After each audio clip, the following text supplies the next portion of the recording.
الله وبركاته. إن الحمد لله أصلي وأسلم على رسول الله سيدنا ومولانا محمد بن عبد الله وعلى آله وصحبه ومن والاه. أشهد أن لا إله إلا الله وحده لا شريك له وأشهد أن سيدنا ومولانا محمدا عبده ورسوله لا نبي بعده. اللهم صل وسلم على سيدنا محمد كاشف الغمة وعلى آله وصحبه أهل البدر والاستقامة أما بعد. Hadirin rahimakumullah, mudah-mudahan setiap rangkaian ibadah kita dipandang oleh Allah Subhanahu wa ta'ala, kekurangan demi kekurangan, ketidaksempurnaan, mudah-mudahan dengan segala kekurangan dan kelemahan, keterbatasan dalam ibadah kita, Allah meridhoi dan memberikan rahmat maghfirahnya untuk kita semua. Amin ya rabbal alamin. Maka itulah setiap hari Jumat bagi laki-laki ketika melaksanakan ibadah Jumat.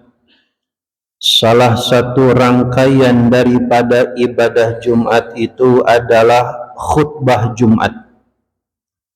Karena ibadah Jumat terdiri dari dua rangkaian.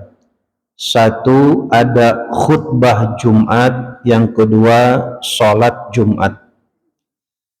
Di dalam khutbah Jumat salah satu rukun keharusan dan keabsahan isi daripada khutbah itu sendiri harus ada wasiat takwa. Maka disampaikanlah oleh khatib, usikum wa nafsi bitaqwallah, dan biasanya disambung dengan ayat, ya ayyuhalladzina amanuttaqullaha haqqa tuqatihi wa la tamutunna illa wa antum muslimun. Ayat ini adalah ayat paripurna dalam ketakwaan. Seakan-akan dalam keterbatasan manusia Allah memerintahkan takwanya haqqa tuqatih, sebenar-benarnya takwa. Walaupun dalam keterbatasan manusia bukan berarti manusia tidak bisa sempurna. Akan tetapi ayat ini memotivasi agar ibadah kita semaksimal mungkin, mastata'tum, bukan seadanya, bukan ala kadarnya, tapi harus ada peningkatan kualitas dalam kuantitasnya. Terlebih-lebih lagi kewajiban kita yang setiap waktu, setiap hari dilaksanakan adalah ibadah sholat. Mudah-mudahan sholat kita bukan hanya sekedar ritual, bukan hanya sekedar menggugurkan kewajiban, tapi di dalam sholat kita ada ittiba, mengamalkan, mempraktekkan sunnah-sunnah Rasulullah Sallallahu Alaihi Wasallam. Selain sholat itu sendiri adalah media pelantara seorang hamba dengan Tuhannya, karena sholat itu sendiri adalah doa. Mudah-mudahan dengan sholat kita menjadi wasilah diberikan kemudahan segala urusan dunia dan akhirat. Bismillahirrahmanirrahim. Nawaitu ta'alluma wa ta'lima wa tazakkura wa tazkira والنفع والانتفاع والإفادة والاستفادة والحث على التمسك بكتاب الله تعالى وسنة رسول الله صلى الله عليه وسلم والدعاء إلى الهدى والدلالة على الخير وابتغاء وجه الله ومرضاته وقربه وثوابه سبحانه تعالى walhamdulillahi rabbil alamin. Hadirin rahimakumullah yang dirahmati Allah Subhanahu wa taala, para ulama memiliki sebuah istilah singkat, padat tetapi syarat dengan makna. Ulama berkata, mengomentari tentang pentingnya kedudukan sholat dalam kehidupan beragama, terlebih-lebih lagi dalam kehidupan sehari-hari. Ulama berkata, as-sholatu qimatul mar'i. Sholat adalah harga diri seseorang. Maka sholat itu bukan hanya sekedar menempelkan jidat, menekuk pinggang, melaksanakan rangkaian pada waktunya.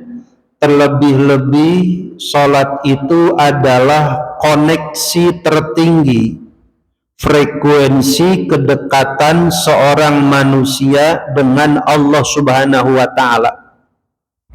Bila mana kita pegang alat komunikasi, di pojok sebelah kanan itu ada pertanda frekuensi, tingkat frekuensi alat komunikasi kita dengan frekuensinya. Bila mana kita naik ke gunung, ke tempat yang rendah, tidak ada tanda sinyalnya. Kapan sinyalnya itu full? Ketika kita dekat dengan tower. Kalau kita pegang alat komunikasi dekat dengan towernya, itu pasti full sinyalnya. Sholat pun demikian. Sholat itu memudahkan yang susah, mendekatkan yang jauh. Dahulu sebelum ada komunikasi, ada namanya telegraf. Sebelum telegraf dulu ada namanya surat pos. Akan tetapi dengan adanya tiang, dengan adanya antena komunikasi, yang susah menjadi mudah. Dulu nunggu surat bisa berbulan-bulan, bisa berminggu-minggu. Dengan telegraf biayanya sangat mahal. Sekarang yang jauh, bahkan di luar negeri, di benua yang berbeda, tinggal pencet tek, yang penting sinyalnya ada. Kalau sinyalnya ada, tek, langsung terkoneksi walaupun jauh sekali jaraknya. Yang awalnya susah, sekarang meeting, rapat, apapun kegiatan, bahkan wisuda sekalipun bisa menggunakan dengan Zoom meeting. Yang susah menjadi mudah, yang jauh bisa menjadi dekat. Sejatinya tower itu seperti halnya sholat. Sholat itu memudahkan urusan manusia yang susah. mendekatkan urusan manusia yang jauh, didekatkan melalui frekuensi tertinggi kedekatan seorang manusia dengan Tuhannya. Siapa yang menyebutkan? Rasul yang menyebutkan. Rasul berkata, aqrabul abdi inda rabbihi wa huwa sajidun, jarak terdekat seorang hamba dengan Tuhannya posisi ketika sujud. Dan tidak ada ibadah yang ada sujudnya selain sholat. Maka sholat itu adalah media untuk memudahkan segala urusan, mendekatkan yang jauh melalui sholat. Percaya tidak percaya, yakin tidak yakin, harus percaya kudu yakin.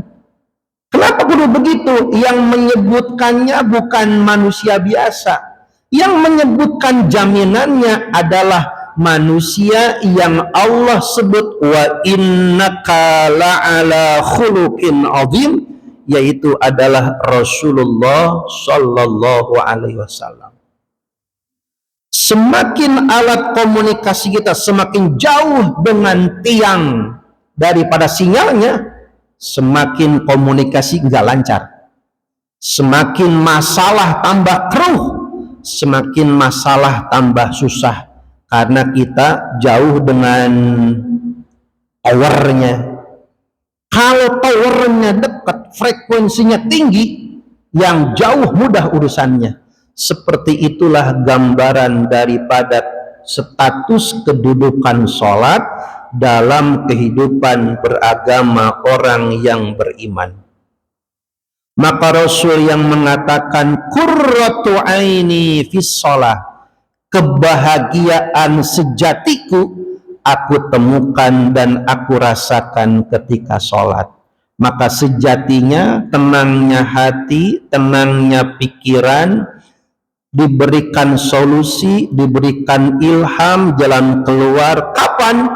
Ketika betul-betul seorang hamba mengakui kelemahannya di hadapan Allah yang Maha Kuasa. Ketika itu, kenapa demikian? Karena sholat itu adalah doa. Ketika seseorang berdoa, Allah melihat seberapa kesungguhan seorang hamba dalam doanya. Maka itulah alasannya ulama yang mengarang khamsu mi'ati sunnah, sampai-sampai melakukan riset ilmiah panjang, penelitian panjang, harta, bekal, waktu, tenaga, pikiran dikorbankan demi bagaimana sholat ini bagi umat Rasul bukan hanya sekedar menggugurkan kewajiban, bukan hanya sekedar ritual, tetapi sholat itu adalah kebutuhan fasal yang akan menyelesaikan problematika kehidupan manusia dalam kehidupannya melalui sholat.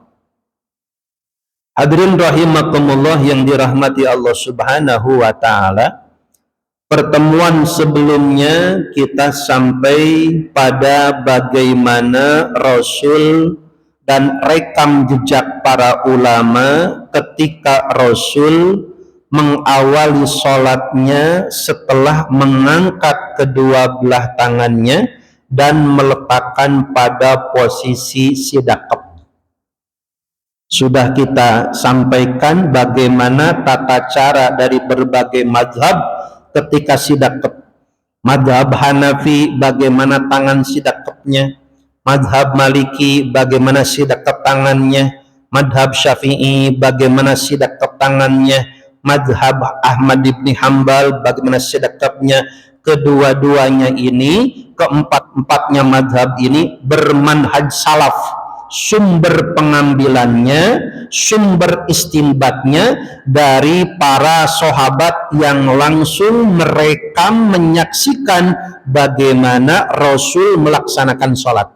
Keempat-empatnya dalilnya ada, landasannya ada, praktek Rasulnya ada, maka diperbolehkan bagi madhab tertentu untuk mengikuti tata cara peribadahannya. Bagi saudara kita yang notabene di Pakistan, India, Sri Lanka, Kolombo, Balang, Bangladesh, kebanyakan mengadopsi praktek madhabnya madhab Hanafi. Madhab Hanafi ketika bersedekap tangannya di bawah pusar, itu kayak orang perutnya gendut, itu di bawah, loh. Itu madhab Hanafi. Madhab Maliki ada dua cara. Yang pertama seperti madhab Hanafi, tahta surrah, di bawah pusarnya. Yang kedua ar-irsal, dilepaskan. Jadi kayak yang berdiri aja begitu. Kedua-duanya dipraktekkan dalam madhab Hanafi. Namun di antara wajhain dua pendapat ini, yang ashah, yang masyhur dipraktekkan oleh madhab Maliki di negara-negara Afrika yang notabene pengamal madhab Maliki, itu kebanyakannya dilepaskan tangannya. Jadi berdiri, dilepaskan tangan. Nah, itu sedekapnya cara ketika sholat madhab Maliki. Madhab Syafi'i yang penyebarannya di Asia Tenggara, Thailand, Laos, Myanmar, Filipina, Malaysia, Brunei Darussalam, Singapura, Indonesia, di mana sedekapnya tahta sodri fauqa surrah, di bawah dada, di atas pusar. Madhab Syafi'i mayoritas di Indonesia, khususnya kita. Yang ketiga madhab Ahmad bin Hambal, sedekapnya di mana? Fauqa sodri, di atas dada. Allahu Akbar. Lagi-lagi gak usah repot, gak usah komen, ini hukumnya hanya sunnah. Ketika berbeda nggak jadi masalah. Ketika keliru pun ada istilahnya ikhtilaf dan ada dalilnya, silahkan. Yang penting jangan dikomparasi, jangan dicampur-campur. Kalau paketnya dari awal wudunya wudu Syafi'i, sholatnya Syafi'i. Dari awal harus sesuai dari hulu hilirnya. Maka yang tidak boleh oleh para ulama dalam usul fikih namanya talfik, menggabung-gabungkan tata cara ibadah, seakan-akan penggabungan ini menciptakan mazhab yang baru. Itu tidak diperkenankan. Jadi ada disiplinnya dalam at-tamadhub, bagaimana tata cara beribadah. Setelah tangan berada sidak kepada posisi yang Rasul contohkan, maka selanjutnya adalah qabdu awwalis sa'idi, menggenggam bagian pergelangan tangan kiri dengan tangan kanan. Nah, ini yang dipegang. 5 jari ini dibagi dua. 2 jari simpen di atas, 3 jari menggenggam yang 3. Yang 3 ini menggenggam jari jemarinya. Menggenggam apa? Pergelangan tangan kiri. Nah, yang 3 menggenggam, yang 2 nempel ke atas. Dan letaknya awal sa'idi, di awal pergelangan, jangan terlalu sini, apalagi disikut. Allahu Akbar. Ini megang sikut. Atau tengah-tengah di sini. Nah, ini khilafus sunnah, tidak sesuai sunnah. Sunnahnya di mana? Yang diperikhtilafkan posisi sidakatnya. Kalau memegang tangan, muttafaq alaih, semuanya sepakat. Yang dipegang adalah pergelangan tangan kiri oleh 3 jari tangan kanan. Yang 2 nempel di atas. Madhab yang 4 sepakat, caranya begini. Yang perikhtilaf itu posisinya di atas, di bawah, dilepaskan. Kecuali kalau dilepaskan. Yang 3 itu sama. Dengan 3 jari ini memegang pergelangan tangan kiri, yang 2 direnggangkan di atas. Ini kalau Pak Ustadz direnggang-renggangin, ini nggak bahaya dalam pilkada, nggak ada hubungannya. Pokoknya takutnya nomor 2 begini, nggak ada, ini mah nggak ada hubungannya. Emang begitu contohnya.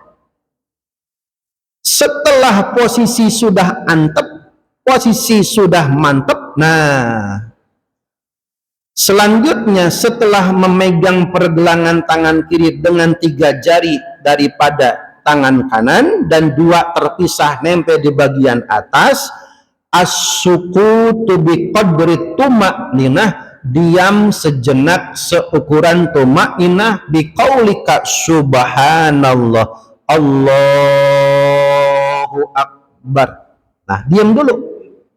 Setelah diam sejenak, ayyaqra'a doa al-istiftah awil iftitah. Ada dua bosan. Ada iftitah, ada istiftah. Itu bedanya apa? Nah, Rasul itu bila mana tata cara ibadahnya banyak periwayatannya, menunjukkan bahwa umat ini tidak bisa mengamalkan hanya dengan satu contoh. Maka periwayatnya banyak. Ada yang riwayatnya iftitah, ada riwayatnya istiftah. Seperti hanya riwayat ketika turun dari i'tidal hendak sujud, riwayatnya dua. Ada yang turun tangan dulu, ada yang turun lutut dulu. Kok ada dua riwayatnya? Bila mana amaliyah ada dua atau lebih periwayatannya, hikmah rahasianya Rasul paham. Umat ini tidak bisa mengamalkan hanya dengan satu contoh. Umpama, ketika sujud, contoh cuma dua, cuma satu, nggak ada duanya. Bagaimana contohnya tunggal? Umpamanya, Rasul hanya mencontohkan ketika hendak sujud yang turun lutut dulu. Umpamanya, permasalahannya, bagaimana kalau orang yang tua, yang sakit, yang perutnya maju, coba lutut dulu, repot, nggak bisa. Maka kenapa Rasul mencontohkan dua cara? Karena kalau satu cara umat repot. Maka ketika ada banyak periwayatan, inilah ikhtilaf, berbedanya al-ikhtilafu rahmatun. Ketika ada perbedaan, ada opsi, ada pilihan. Kalau tidak bisa yang satu, yang dua amalinnya. Dengan yang satu nyalahin yang satu, dua-dua pilihannya. Kapan Rasul mengamalkan ketika hendak sujud lutut dulu, lutut turun? Ketika Rasul masih muda, masih gagah, topangannya masih kuat. Maka ketika sujud, Rasul sering lutut dulu yang turun. Ketika Rasul sudah mulai tua, udah mulai lemah fisiknya, maka Rasul seringkali para sahabat melihat praktek Rasul hendak sujud, kadang-kadang Rasul pakai tangan.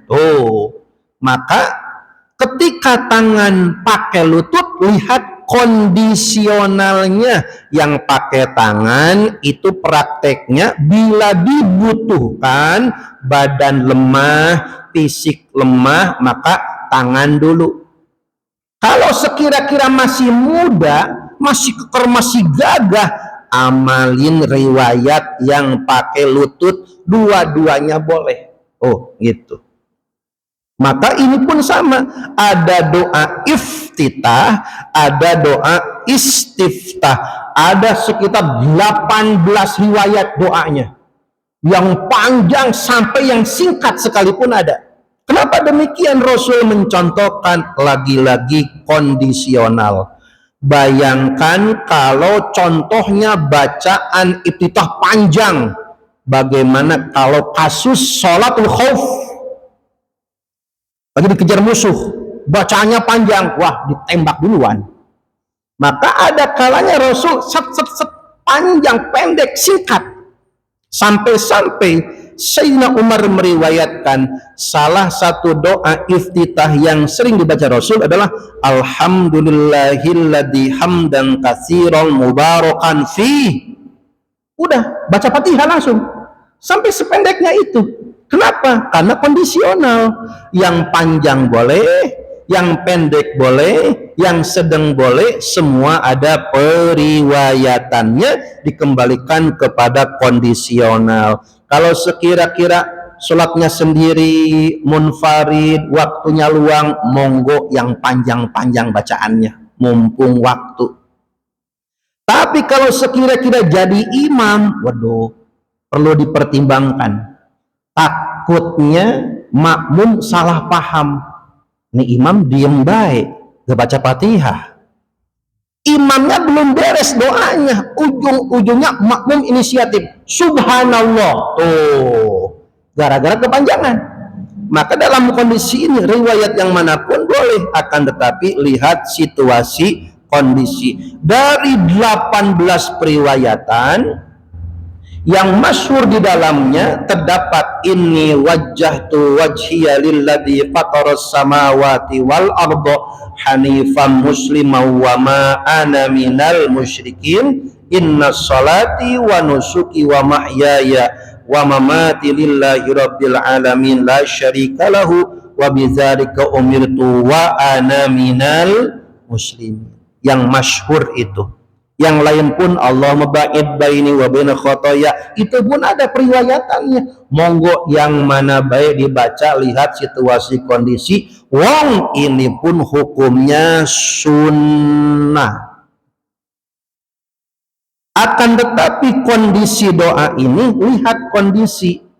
Ketika sholatnya kolektif ataupun sholatnya berjamaah, maka bagi makmum, yang mana makmum ini ada dua tipe. Satu disebut dengan makmum muwafiq, yang kedua makmum masbuk. Makmum muwafiq adalah jenis makmum yang mengikuti sholat dari awal dengan imam, disebut makmum muwafiq.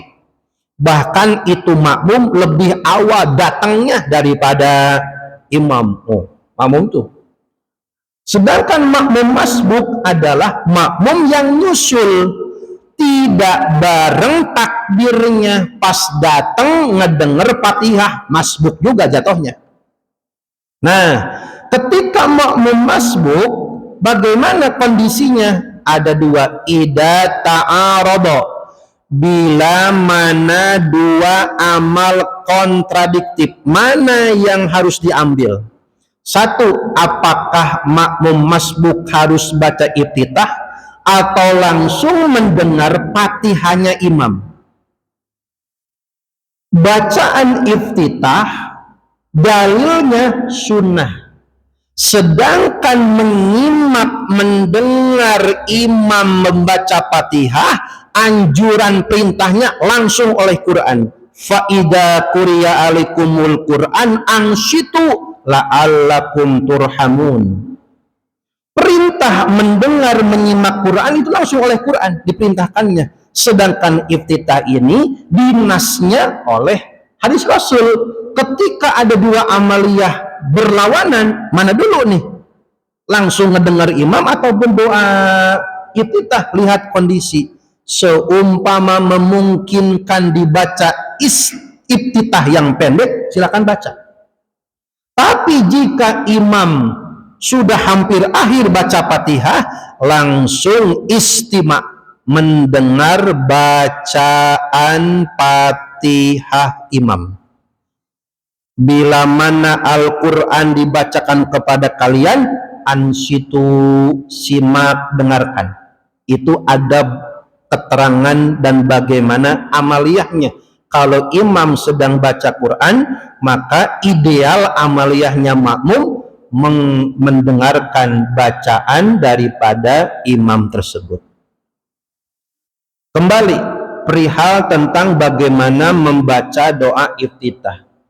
Ayyakuna sirron, membaca doa iftitah istiftah yang sedang pendek maupun panjang, bacaannya sir, cukup terdengar telinga sendiri saja. Ada bacaan iftitah sampai kedengar sama imam, saking kekencengan bacanya. Ini wajah tuh kiri kanannya sak ngedengar juga. Awalnya hukumnya sunnah. Bila mana sunnah berlebih-lebihan, rubah yang sunnah jadi makruh. Ketika sholat, sunnah pakai wangi-wangian. Tapi kalau wangi-wangiannya kebanyakan, sampai nyengat, orang pada puyeng, jadi makruh. Yang awalnya hukumnya sunnah. Ketika sholat, sunnah pakai wangi-wangian. Tapi kalau wangi-wangiannya pakai setengah liter, wah, orang pada mabok. Boro-boro sunnah yang ada orang mau keblinger. Ini siapa sih yang mampu minyak nyong-nyong? Orang nggak pernah khusyuk. Maka yang sunnah bisa berubah menjadi makruh, bahkan bisa menjadi makruh tahrim, mendekati haram. Karena yang awalnya sunnah terlalu berlebih-lebihan. Demikian pula doa iftitah yang awal seharusnya dibaca sir, cukup terdengar oleh telinga sendiri. Bila mana sampai kedengaran kiri kanan, apalagi mengganggu kekhusyuan bacaan imam, salah, makruh. Maka jangan sampai bacaannya makmum itu membandingi bacaannya imam. Ini jangan-jangan makmum kagak jadi imam kayaknya mah. Ayyakuna sirran, bacaannya sir saja. As-sukutu ba'da takbir wa doa il istitah, setelah takbir mau baca iftitah jeda dulu. Ayyakuna biqabbu subhanallah, setelah iftitah beres maka at-ta'awudzu, membaca ta'awudz, a'udzubillahi minasyaitonirrajim, amaliyah. Fa iza qara'tal Qur'an fasta'iz billahi minasyaitonirrajim, bila mana engkau hendak membaca Quran, bacalah ta'awudz. Mau di luar sholat, di dalam sholat sunnah membaca ta'awudz. Bila mana yang dibacanya ayatnya utuh, contoh Al-Asr, Kulhu, Falaq, Binas, maka baca dua. Yang pertama baca ta'awudz, yang kedua baca bismillah. Tapi kalau yang dibaca makro, penggalan ayat, contoh imamnya baca ayat kursi, maka nggak perlu pakai bismillah, cukup pakai baca isti'adzah aja. A'udzubillahi minasyaitonirrajim, sirron, pelan-pelan juga, baru baca ayatnya. Allahu la ilaha illa huwal hayyul qayyum, tuh begitu. Pak Ustadz, bagaimana kalau kita lagi baca, ada tamu lagi baca Quran, datang, Assalamualaikum, Waalaikumsalam, kepotong dulu. Atau seumpamanya lagi pembelajaran, baca ayat jelasin, baca ayat gak kepotong-potong. Adabnya jika hendak membaca ayat selanjutnya baca ta'awudz lagi, karena bacaannya terpisah-pisah dengan kalamun nas, terpisah dengan omongan manusia. Maka adabnya bila mana baca Quran terpotong dengan apapun, bila mana hendak melanjutkan, adabnya fasta'iz billah, membaca ta'awudz. Maka setelah baca doa iftitah, jeda baca ta'awudz pelan-pelan. A'udzubillahi minasyaitonirrajim. At-ta'awudzu. Selanjutnya, ayyakuna sirran, itu pun sir. As-sukutu baina ta'awudz wa fatihah, antara ta'awudz dan pembacaan surat ataupun fatihah, itu pun wa afdoluhu al-waqfu, diutamakan, diwakofkan, jangan diwasolkan, walaupun boleh waslut ta'awudz bil basmalah, boleh praktek menwasolkan, menggabungkan isti'adzah dengan basmalah, boleh. Tapi afdolnya al-waqfu fauqa ru'usil ayyi, sunnah Rasul itu ketika membaca Al-Quran tiap ayat berhenti, tiap ayat berhenti, tiap ayat berhenti, itu utamanya. Hadirin rahimakumullah yang dirahmati Allah Subhanahu wa taala. Wasmul basmalati bil hamdalati fil Fatihah sunnah, walaupun hukum asalnya setiap ujung ayat diwakafkan, tapi Rasul sering mempraktekkan ketika membaca surah Al-Fatihah bismillahnya diwasolkan, sunnah. Wasmul basmalati bil hamdalati fil Fatihah, mewasolkan bismillah dengan alhamdulillah dalam surah Fatihah. Bismillahirrahmanirrahim. Alhamdulillahi rabbil alamin. Diwasolkan. Sunnah Rasul. Waslul basmalah. Qala an-Nawawi fil Majmu' wa ibaratuhu wal ula ayyasilal basmalah bil hamdalah li annaha ayatan minha wa kaifiyatu dzalika an taqula bismillahirrahmanirrahim alhamdulillahi rabbil alamin. Itu tata cara mewasolkan. Maka menggabungkan ayat, menggabungkan surat itu ada tata cara, ada kaidah qiraatnya.